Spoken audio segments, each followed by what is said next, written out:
guys, welcome back to my YouTube channel.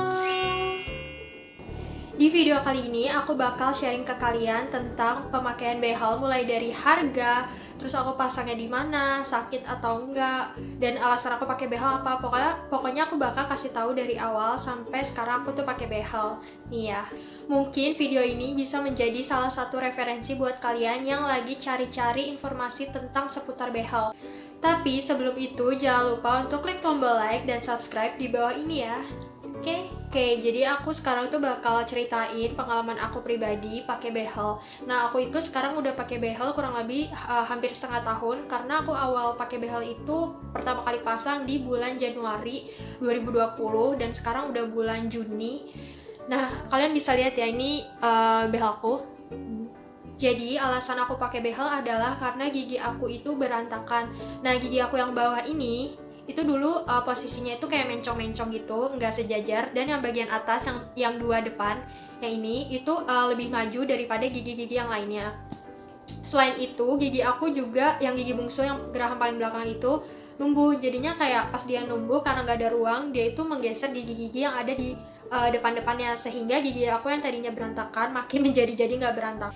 Nah, sebelum aku pasang behel, pastinya aku cari-cari informasi, baik itu di Instagram, di internet, atau enggak di YouTube juga. Setelah aku udah mendapatkan banyak sekali informasi, yang aku lakukan adalah aku waktu itu mencari klinik atau kayak rumah sakit tempat pemasangan behel. Karena kan yang kita tahu kalau kita pasang behel itu ada baiknya kita pasang di dokter yang dia itu udah orto kan. Karena kalau misalkan orto itu berarti dia itu lebih spesialis dan lebih tahu kondisi gigi kalian, apalagi untuk yang behel dibanding sama dokter gigi yang biasa. Nah, waktu itu kebetulan pas banget aku kan ceritanya lagi scroll Instagram, terus aku itu nemuin iklan, di mana iklannya itu yang bikin aku tertarik adalah dia itu ada behel harganya cuma 1,499, dan itu untuk pemakaian rahang atas dan bawah. Karena aku kepo kok bisa murah, akhirnya aku buka Instagramnya itu dan aku menemukan di fdc.dental clinic. Setelah aku buka Instagramnya si FDC Dental Clinic itu, aku mulai scroll gitu di feeds-nya. Terus aku juga sempat lihat-lihat highlight-nya. Di situ banyak banget feedback yang bagus-bagus dari kayak pasien-pasiennya gitu loh. Nah, karena aku udah lumayan nge-scroll, terus juga aku lumayan pantengin Instagramnya, aku tuh mulai tertarik untuk pasang behel di sana. Akhirnya aku memutuskan untuk nge-DM si FDC Dental Clinic ini. Aku nge-DM dan waktu itu aku ditanyain domisilinya di mana, karena kan dia nggak di semua kota ada cabangnya. Setelah aku udah ngedapetin nomor WhatsApp-nya, aku langsung aja nge-add dan aku ngechat gitu, aku bilang kalau aku itu mau pasang behel di sana. Cuma pas dia udah balas, ternyata pasang behel itu nggak langsung pasang gitu, kita harus konsultasi dulu. Akhirnya di situ aku dijadwalin untuk konsultasi pertama kali sama dokter yang ada di FDC cabang Pondok Aren. Aku kayak disuruh isi form gitu. Kalau kayak form itu sih sebenarnya kayak format order kayak online shop gitu, cuma isinya kayak keperluannya mau ngapain. Nah, setelah aku mengisi form itu, aku dijadwalkan kayak 1 minggu setelahnya. Oh iya, buat kalian yang belum tahu, konsultasinya itu juga gratis sama sekali, jadi nggak dipungut biaya apapun. Jadi benar-benar kalian konsultasi aja, datang ke sana. Nah, pas hari H setelah 1 minggu aku udah reservasi, aku tuh datang ke FDC yang Pondok Aren. Kebetulan aku dapatnya itu yang Pondok Aren 2. Di situ sih tempatnya kalau untuk Pondok Aren 2 nggak begitu luas, tapi yang bikin aku suka adalah di situ sangat-sangat bersih. Kita juga disediakan air minum, ada tisu juga, pokoknya kenyamanannya itu terjaga. Terus kayak pelayanannya juga adminnya ramah-ramah banget. Nah, karena sebelumnya kita juga udah reservasi, jadi kita di situ nunggunya juga nggak lama banget, cuma sekitar 5 menit, abis itu kita dipanggil. Nah, yang bikin aku speechless lagi adalah ketika kita mau masuk ke ruang dokternya, kita itu disambut juga sama suster yang ngebantuin si dokternya itu. Setelah kita masuk ke ruangan dokter, kita konsultasi seperti biasa aja sih. Nah, yang pertama kali dokter tanya adalah kita itu mau ngapain, kayak misalkan apakah kita ada keluhan gitu, karena kan biasanya setiap pasien beda-beda. Ada yang mau dia cabut gigi, ada yang mau pasang behel juga, ada yang mau pembersihan karang gigi aja, dan yang lain. Di situ aku bilang sama dokternya kalau aku itu berniat untuk memakai behel. Setelah aku bilang aku mau pasang behel, dokter itu nyuruh aku untuk duduk dan dia kayak ngecek gitu pakai kamera oral, kayak aku nggak tahu, yang kita bisa ngelihat di layar TV-nya gitu. Dan di situ dia tuh ngecek satu gigi aku sampai yang paling belakang. Nah, setelah kita dicek, dokter itu ngejelasin sedikit beberapa kondisi gigi aku. Menurut dokter pada saat itu, gigi aku emang berantakan, terus emang agak maju. Nah, yang lebih parah lagi, ternyata gigi aku tuh lumayan banyak yang bolong, sehingga ada beberapa yang harus ditambal dulu sebelum aku pasang behel. Setelah aku dijelasin kondisi gigi aku menggunakan kamera itu, dokternya juga ngejelasin tentang kayak efek-efek kita pakai behel. Pokoknya kayak dia ngejelasin lengkap banget deh, lumayan lengkap banget.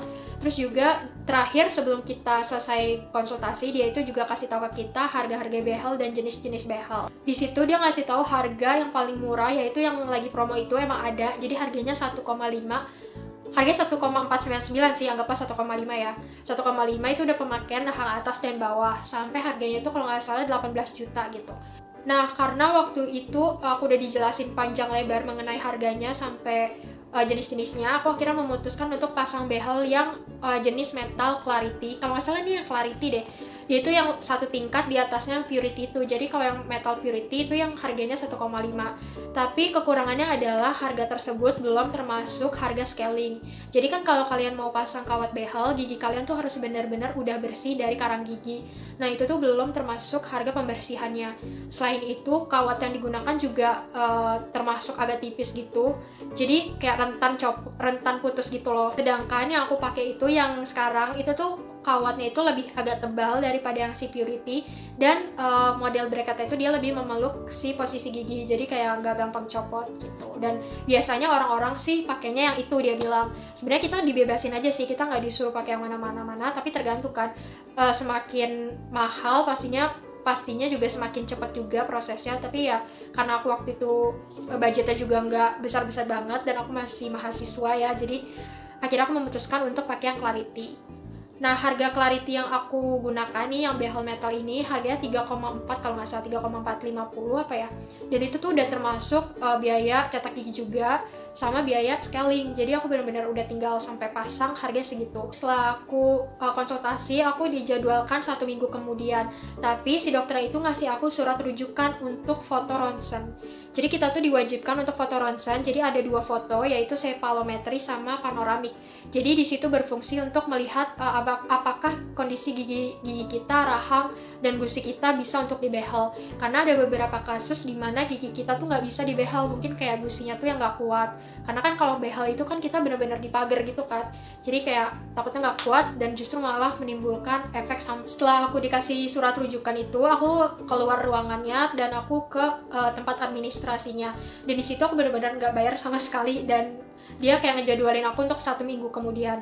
Akhirnya aku pulang, dan selama 1 minggu itu aku memutuskan untuk pergi ke rumah sakit karena aku harus foto ronsen. Kalian juga nggak bisa untuk foto ronsen di FDC ya, karena FDC itu tidak menyediakan untuk foto. Jadi kalau untuk foto itu kalian bisa di rumah sakit di luar FDC, bisa di mana aja sih, dan pastinya harganya beda-beda. Kalau pengalaman aku sendiri, waktu itu aku foto ronsen di rumah sakit Uin Syarif Hidayatullah Jakarta. Itu harganya untuk 2 foto ronsen cephalometry 1 sama panoramik 1 itu harganya 240.000, dan prosesnya juga cepat, kayak 1 hari jadi kok, langsung ditunggu, langsung selesai. Nah, setelah 1 minggu kemudian aku balik lagi ke FDC Dental, dan di situ dokter ngejelasin kondisi gigi aku. Ternyata gigi aku tuh emang berantakan tapi masih bisa untuk dibehel. Dan ternyata tuh gigi bungsu aku yang numbuh itu kan harusnya kalau kita numbuh, misalkan ini mahkota giginya, kita numbuh ke atas kan biasa gigi, sedangkan gigi aku tuh harusnya yang kayak gini, malah numbuhnya tuh begini, berdiri gitu loh. Nah, waktu itu dia bilang sebenarnya yang paling belakang itu emang udah nggak berfungsi dan emang dianjurkan untuk dicabut gitu. Tapi untuk cabutnya kalian nggak bisa cabut biasa, jadi kayak harus melakukan operasi kecil kayak gitu, operasi bedah gigi. Nah, karena aku takut banget sama hal-hal kayak gitu, aku bilang sama dokternya kalau misalkan aku nggak cabut gimana. Nah, kata dokternya sih nggak apa-apa aja, tapi nanti sewaktu kita lagi proses pemakaian behel ada kendala kayak bengkak atau emang harus dicabut, ya mau nggak mau aku harus cabut gitu. Nah, karena posisi aku waktu saat itu belum kenapa-napa, akhirnya aku memutuskan untuk ya udah aku lanjut aja untuk pasang behel. Pada hari yang sama aku juga melakukan penambalan gigi. Jadi sebenarnya sebelum gigi kalian dipasangkan behel, dokter itu mengharuskan gigi kalian tuh udah benar-benar bersih, pokoknya udah perfect lah, udah nggak ada yang bolong, udah nggak ada karang gigi. Nah, akhirnya aku melakukan tambalan. Waktu itu aku tambal di sini sama di geraham aku, karena geraham aku tuh ada yang bolong. Nah, selama aku melakukan penambalan, aku tuh nggak langsung pasang behel. Jadi kayak aku dijadwalin lagi 1 minggu kemudian untuk cetak gigi sekaligus scaling. Jadi yang prosesnya itu panjang banget. Nah, pada hari itu kebetulan kan masih ada promo untuk tambal gigi. Aku karena tambelnya tuh nggak tambel yang gimana-gimana, cuma kayak setitik-setitik doang. Waktu itu aku biaya tambelnya adalah jadi promo 99.000 aja. Dan kita tuh juga ditawarin untuk membuat member card. Jadi fungsinya adalah nanti di transaksi berikutnya kita akan mendapatkan diskon gitu. Apalagi kan kalau kita pakai behel, pastinya kita tiap bulan ada kontrol. Jadi kan lumayan juga kalau ada potongan harga. Nah, untuk biayanya juga murah banget, dari 100 ribuan kalau nggak salah aku cuma bayar 30.000 aja. Setelah 1 minggu kemudian dari jadwal aku yang kemarinnya itu tambal gigi, aku tuh melakukan cetak gigi dan scaling. Jadi scaling itu pembersihan karang gigi. Untuk cetak giginya, aku tuh sebelumnya pernah baca banyak orang yang bilang katanya cetak gigi itu nggak enak karena rasanya aneh. Kalau menurut aku sedikit gak enak sih, tapi menurut aku nggak sampai yang mual gitu, karena ada beberapa yang aku baca sempat ada yang mual lah, terus kayak rasanya pahit lah. Tapi yang pasti emang gigi kita ditekan-tekan gitu sih sampai ke langit-langit mulut. Jadi dia itu rasanya sih kayak kayak kalian lagi ngemut odol tapi nggak ada rasa, kayak gitu sih. Nah, setelah aku cetak gigi, aku di scaling. Nah, di scaling itu aku dibersihin karang. Karena pada hari itu aku udah cetak gigi, udah scaling juga. Akhirnya yang ditunggu-tunggu adalah minggu selanjutnya aku akan dipasangkan behel. Kayak gitu. Nah, biasanya kalau kalian abis tambal gigi ataupun abis di scaling, kalian itu nggak boleh makan selama 1 jam. Karena biar dia kering dulu tambalannya, atau enggak scalingnya itu biasa lagi. Karena kan biasa abis scaling tuh agak-agak iritasi. Jadi kalau udah 1 jam kalian boleh makan. Hari itu aku benar-benar nggak bayar lagi karena kan udah termasuk include yang 3,4 itu udah termasuk cetak gigi dan scaling. Jadi waktu itu aku cuma bayar administrasinya aja sih. Untuk administrasinya aku lupa, hari yang ditunggu-tunggu aku pasang behel. Di situ pemasangannya itu berlangsung sekitar 1 jam, dan sebenarnya pemasangannya nggak sakit sih, kayak cuma kalian ditempelin bracket, abis itu kalian dipakein kawat dan karet, ya udah selesai. Bahkan aku sampai H+1 itu aku masih makan mie ayam, makan nasi pakai ikan, karena kan biasanya banyak yang habis pakai behel makannya bubur. Makanya setelah aku dijelasin tata caranya setelah pemakaian behel, aku tuh dianjurkan yang pertama, jangan makan yang keras-keras, apalagi ini kan baru ditempelin, jadi takutnya copot. Terus kita juga dianjurkan untuk punya kayak starter kit gitu, kayak sikat giginya, terus untuk yang ngebersihinnya sampai kayak ada lilin-lilinan gitu. Dokternya juga ngasih kayak kertas kecil, makanan jenis apa aja nggak boleh kita makan, terus kalau kita makan misalkan buah tuh harus dipotongnya kayak gimana. Pokoknya lengkap banget dijelasinnya. Setelah aku pakai behel, ya udah aku kayak biasa kan, makan biasa, makan nasi, nggak makan bubur. Bahkan aku sampai nggak percaya kalau bakal sariawan gitu. Ternyata setelah hari kedua dari aku pasang behel, aku tuh mulai yang namanya sariawan. Jadi kalau kalian lihat nih, ini kan kayak ini deh, kayak kalau di sini tuh dia kayak ada antena gitu, karena antenanya itu dulu belum beradaptasi sama mulut aku. Jadi kayak bibir-bibirnya itu dia kena gesekannya dan menimbulin sariawan. Dan aku baru ngerasain waktu itu gigi aku sakit banget, ngilu. Bahkan aku beli bubur pun pakai cakwe nih, cakwe yang udah kena air, itu pun aku nggak bisa gigit. Jadi bener-bener makan tuh yang langsung telan. Nah, itu berlangsung selama hampir seminggu. Nah, semua itu sebenarnya balik lagi sama kondisi gigi kalian. Dokter juga bilang kalau misalkan kita pakai behel, berapa lamanya itu juga tergantung sama reaksi dari proses gigi kita.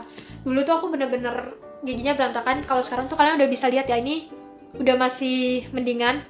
Dan yang ini juga udah nggak terlalu maju. Dan aku mau kasih tahu nih, kalau behel itu ada karet, macam-macam karetnya. Nah, kalau aku sekarang lagi yang pakai yang bulat gini, sama nih yang ada yang nyambung. Nih. Nah, kalau yang nyambung ini dia itu berfungsi untuk menarik, jadi kayak semakin dekat gitu. Tapi kalau untuk pertama kali kalian pakai behel, biasanya kalian masih pakai yang bulat-bulat dulu. Nanti kalau kalian giginya udah mulai kebentuk nih posisinya, biasanya dokter itu mulai pakein power chain gini. Sekarang biaya kontrolnya berapa sih? Kalau aku sendiri biasanya tuh kan per bulan itu tergantung ya, jadi semakin banyak apa yang diganti pasti semakin naik juga harganya. Kalau aku biasanya untuk kontrol behelnya tiap bulan sama ganti karet itu kenanya 280. Itu udah pakai member card ya, jadi udah dipotong diskon yang harusnya 300-an jadi cuma 280. Tapi kalau aku sekalian ganti kawat, ganti karet, itu aku kena sampai 340.000 deh kalau nggak salah. Karena kalau kawat itu kan beberapa bulan sekali kalian tuh harus ganti. Jadi semakin lama kawatnya itu nanti diameternya juga semakin tebal. Dan karetnya itu sendiri kalau nggak salah untuk karetnya 50.000 aja, tapi pasti ada biaya praktek dokternya. Pokoknya kalau di total-total ya per bulannya aku bisa 280 sampai 340 kayak gitu. Tapi tergantung lagi nih, misalkan kalian udah ganti kawat, ganti karet tapi juga mau tambal, pasti harganya naik lagi sesuai sama harga tambalnya. Dan ini juga bakal balik lagi sama tempat dimana kalian pasang behel. Kalau aku kan di FDC jadi harganya segitu. Dan untuk starter kitnya di situ dia jual harganya 150.000. Kalian tuh udah dapet sikat giginya, jadi ada 2 sikat gigi. Terus ada kayak buat ngebersihinnya juga kayak benang-benang gitu. Terus sama dia ada jam gitu, jam pasir. Dan yang terakhir ada lilin. Lilin itu berfungsi untuk menutup yang antena ini kan tajam ya. Jadi kayak awal-awal tuh aku disumpelin itu biar nggak ngegesek gusi aku. Untuk suka dukanya pakai behel pastinya banyakan dukanya sih. Kayak sekarang aku juga makan segala sesuatu itu terbatas. Terus kalau makan kerupuk juga susah gitu. Kadang gigi kita nggak kuat, kadang rasanya keras juga, takut copot. Bahkan dulu aku pernah makan bakso aci pun kawat aku pernah bengkok gitu. Jadi ya kita harus hati-hati banget. Terus jadi juga kita harus rajin-rajin gosok gigi. Karena apa? Karena kan kita pakai behel nih, pastinya banyak sisa makanan yang nyangkut di behel. Kalau kita nggak rajin gosok gigi itu bakal nimbulin gigi yang bolong. Kalau sukanya ya pasti cuma gigi kita jadi rapi aja gitu. Dan biasanya tiap bulan kita bisa ganti karet behel kan, jadi kayak lucu aja. Tapi yang pasti banyak banget nggak enaknya. Terus juga belum lagi tiap bulan kita bakal ngerasain sakit yang seperti kita rasain pertama kali pakai behel. Karena kan siap kita ganti karet itu bakal kencang lagi kan posisi kawatnya, dan itu bakal sakit lagi. Jadi menurut aku buat kalian yang giginya sebenarnya udah rapi, bener-bener nih udah rapi, karena aku ngeliat kayak beberapa orang giginya udah rapi tapi dibehel lagi gitu. Aku nggak tahu kalau misalkan emang khusus kesehatan sih nggak apa-apa. Cuma kalau sebenarnya untuk estetika semata, aku saranin jangan banget. Mendingan kalian beli apa kayak make up kayak atau apa kek daripada kalian tuh pakai behel gitu. Karena pakai behel tuh nggak enak dan buang-buang uang juga. Kayak bayangin aja aku per bulannya anggaplah 200.000, 200 kali 12 bulan kalian bisa totalin sendiri kan. Harusnya aku udah bisa beli apa dengan uang segitu. Dan kalian juga harus lebih bijak untuk pilih-pilih klinik mana yang bakal kalian datengin, karena itu bakal berpengaruh sama kondisi gigi kalian. Jangan sampai bukannya malah makin rapi, malah jadi aneh-aneh. Segitu aja informasi yang pengen aku share. Kalau misalkan kalian butuh informasi yang lebih, ataupun tadi aku nggak ngasih tahu informasi yang cukup buat informasi ke kalian, kalian bisa tulis aja di kolom komentar. Nanti bakal aku jawab apa pertanyaan kalian. Sampai ketemu di video berikutnya. Dadah!